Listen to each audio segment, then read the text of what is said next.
ದರ್ಶನ್ ಬಂಧನದ ದಿನವೇ ಪ್ರತ್ಯಕ್ಷದರ್ಶಿ ಕಿರಣ್ ಅನ್ನ ಠಾಣೆಗೆ ಕರೆಸಿದ್ರು. ಸಿವಿ ನಾಗೇಶ್ ಈ ಸಂಬಂಧಪಟ್ಟಂಗೆ ಪ್ರಶ್ನೆ ಮಾಡಿ ಕಿರಣ್ ಹೇಳಿಕೆ ಪಡೆಯೋದಕ್ಕೆ ಯಾಕೆ ತಡ ಆಯಿತು ಅಂತ ಅದಕ್ಕೆ ಉತ್ತರ ಕೊಡ್ತಾ ಇದ್ದಾರೆ ಎಸ್ಪಿಪಿ. ಕಿರಣ್ ಹೇಳಿಕೆ ಪಡೆಯಲು ಯಾಕೆ ತಡವಾಯಿತು ಅಂತ ವಾದ ಮಾಡಿದ್ರು ಸಿವಿ ನಾಗೇಶ್. ಆರೋಪಿಗಳು ಯಾರು, ಸಾಕ್ಷಿ ಯಾರು ಅಂತ ಮೊದಲು ಗೊತ್ತಾಗ್ಲಿಲ್ಲ. ದರ್ಶನ್ ಬಂಧನ ಆದಂತ ದಿನಾನೇ ಪ್ರತ್ಯಕ್ಷದರ್ಶಿ ಆಗಿದ್ದಂತ ಕಿರಣ್ ಅನ್ನ ಠಾಣೆಗೆ ಕರೆಸಲಾಗಿದೆ. ಆರೋಪಿಗಳು ಯಾರು, ಸಾಕ್ಷಿ ಯಾರು ಅನ್ನೋದು ಗೊತ್ತಾಗಿರಲಿಲ್ಲ ಆರಂಭದಲ್ಲಿ ಅಂತ ಎಸ್ಪಿಪಿ ಅವರ ವಾದ. ಸಿವಿ ನಾಗೇಶ್ ಅವರು ಕೇಳಿದಂತಹ ಪ್ರಶ್ನೆಗೆ ದರ್ಶನ್ನಿಂದ 30 ಲಕ್ಷ ಪಡೆದಿಲ್ಲ ಅಂತ ಆರೋಪಿಗಳ ಪರ ವಕೀಲರು ವಾದ ಮಾಡಿದರು. ಹಲ್ಲೆ ಮಾಡುವಾಗ, ಶವ ಸಾಗಿಸುವಾಗ ಆರೋಪಿಗಳ ಬಟ್ಟೆಗೆ ರಕ್ತದ ಕಲೆ ಇದೆ. ರಾಘವೇಂದ್ರ ಮನೆಯಲ್ಲಿ ಆತನ ಬಳಿಯಲ್ಲಿ ಹಣ ಸಿಕ್ಕಿದೆ. ಪುನೀತ್ ಗೋವಾ ಸೇರಿ ಹಲವೆಡೆ ಪ್ರಯಾಣ ಮಾಡಿದ್ದಕ್ಕೆ ಫೋಟೋ ದಾಖಲೆಗಳು ಕೂಡ ಲಭ್ಯ ಇದೆ. ಪ್ರತ್ಯಕ್ಷ ಸಾಕ್ಷಿ ಪುನೀತ್ ಹೇಳಿಕೆ ಆಗಿದ್ದಕ್ಕೆ ಉತ್ತರ ನೀಡಿದ್ದಾರೆ ಎಸ್ಪಿಪಿ. ಪುನೀತ್ ಗೋವಾ ಸೇರಿ ಹಲವು ಕಡೆಗಳಲ್ಲಿ ಓಡಾಡಿದ್ದಾನೆ, ಅಂದ್ರೆ ಪ್ರಯಾಣ ಮಾಡಿದ್ದಾನೆ. ಆತ ಪ್ರಯಾಣ ಮಾಡಿದ್ದಕ್ಕೆ ಸಂಬಂಧಪಟ್ಟಂಗೆ ಒಂದಿಷ್ಟು ಫೋಟೋಗಳು ಕೂಡ ದಾಖಲೆ ಆಗಿದ್ದಾವೆ ಅಂತ ಹೇಳ್ತಿದ್ದಾರೆ ಎಸ್ಪಿಪಿ ಪ್ರಸನ್ನ ಕುಮಾರ್.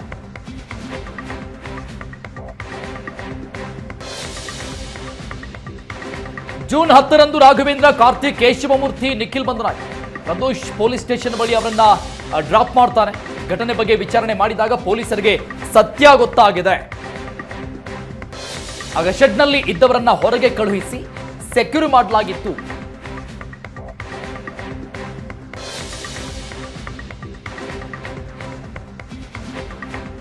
ಮೈಸೂರಿಗೆ ತೆರಳುತ್ತಾ ಇದ್ದಂತ ಪವನ್, ನಂದೀಶ್ ಇತರರನ್ನ ಬಂಧನ ಮಾಡಲಾಗಿದೆ. ಬಂಧನದ ಕಾರಣವನ್ನ ಆರೋಪಿಗಳಿಗೆ ನೀಡಲಾಗಿದೆ. ಅರೆಸ್ಟ್ ಮಾಡುವಾಗ ಎಲ್ಲಾ ಮಾಹಿತಿಯನ್ನು ನೀಡೋದಕ್ಕೆ ಸಾಧ್ಯ ಇಲ್ಲ, ಆದ್ರೆ ಕಾರಣ ಕೊಟ್ಟಿದ್ದಾರೆ ಪೊಲೀಸರು ಅಂತ ಎಸ್ಪಿಪಿ ಅವರ ವಾದ.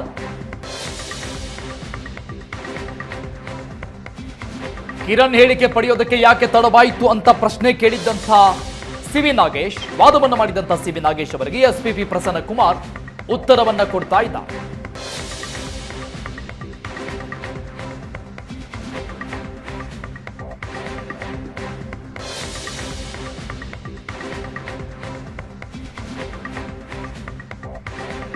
ಗೋವಾದಿಂದ ಆತ ಬರೋವರೆಗೂ ಕೂಡ ಆತನನ್ನ ಸಂಪರ್ಕ ಮಾಡಲಿಲ್ವಾ ಅಂತ ಜಡ್ಜ್ ಪ್ರಶ್ನೆ ಕೇಳಿದ್ದಾರೆ ಮಧ್ಯದಲ್ಲಿ.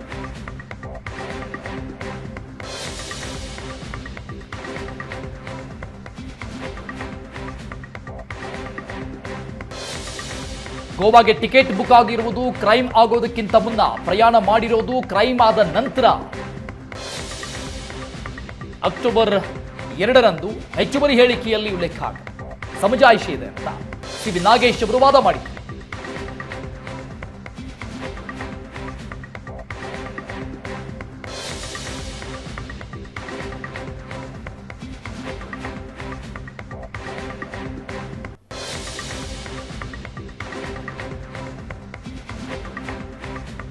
ಅಕ್ಟೋಬರ್ 2ರಂದು ಹೆಚ್ಚುವರಿ ಹೇಳಿಕೆಯಲ್ಲಿ ಸಮಜಾಯಿಷಿ ಸಿವಿ ನಾಗೇಶ್ ಅವರ ವಾದ ಆಗಿತ್ತು. ಗೋವಾಗೆ ಟಿಕೆಟ್ ಬುಕ್ ಆಗಿರುವುದು ಕ್ರೈಮ್ ಆಗೋದಕ್ಕಿಂತ ಮೊದಲಿಗಾಗಿತ್ತು, ಆದರೆ ಪ್ರಯಾಣ ಆಗಿರುವುದು ಕ್ರೈಮ್ ಆದ ಮೇಲೆ.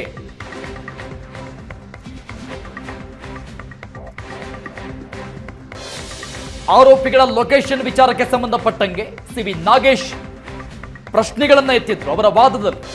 ಆ ಎಲ್ಲ ವಾದಕ್ಕೆ ಎಸ್ಪಿಪಿ ಪ್ರಸನ್ನ ಕುಮಾರ್ ಈಗ ಉತ್ತರ ಕೊಡ್ತಾ ಇದ್ದಾರೆ. ಪ್ರತಿ ವಾದದಲ್ಲಿ ಆರೋಪಿಗಳು ಎಲ್ಲಿದ್ರು, ಯಾವಾಗ ಅವರನ್ನ ವಿಚಾರಣೆಗೆ ಕರೆದುಕೊಂಡು ಬರಲಾಯಿತು, ಯಾವ ಕಾರಣಕ್ಕಾಗಿ ತಡ ಆಯಿತು ಹೇಳಿಕೆಯನ್ನ ಪಡೆಯೋದಕ್ಕೆ ಅಂತ ಎಸ್ಪಿಪಿ ಪ್ರಸನ್ನ ಕುಮಾರ್ ವಿವರಿಸ್ತಾ ಇದ್ದಾರೆ. ಕೋರ್ಟ್ ಮುಂದೆ ಹೇಳ್ತಾ ಇದ್ದಾರೆ,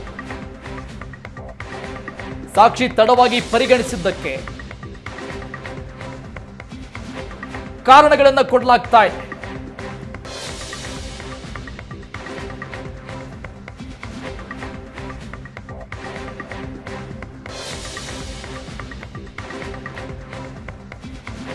ಗೋವಾಗೆ ಟಿಕೆಟ್ ಬುಕ್ ಆಗಿರೋದು ಕ್ರೈಮ್ ಆಗುವ ಮುನ್ನ, ಪ್ರಯಾಣ ಮಾಡಿರೋದು ಕ್ರೈಮ್ ಆದ ನಂತರ ಅಂತ ಎಸ್ಪಿಪಿ ಹೇಳಿದ್ದ.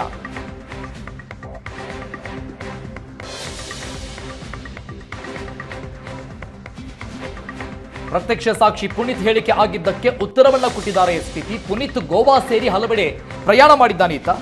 ಈ ಪ್ರಕರಣದ ಪ್ರತ್ಯಕ್ಷ ಸಾಕ್ಷಿ ಪುನೀತ್ ಈತ ಪ್ರಯಾಣ ಮಾಡಿರೋ ಸಂಬಂಧಪಟ್ಟಂಗೆ ಒಂದಿಷ್ಟು ದಾಖಲೆಗಳು ಕೂಡ ಇದೆ, ಫೋಟೋಗಳು ಲಭ್ಯ ಆಗಿದೆ.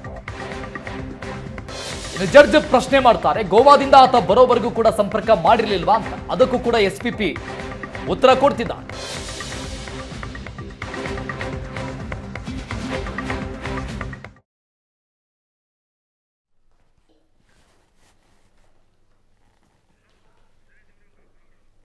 ಕೇಳಿಸ್ತಿದೆ, ಚೆಕ್.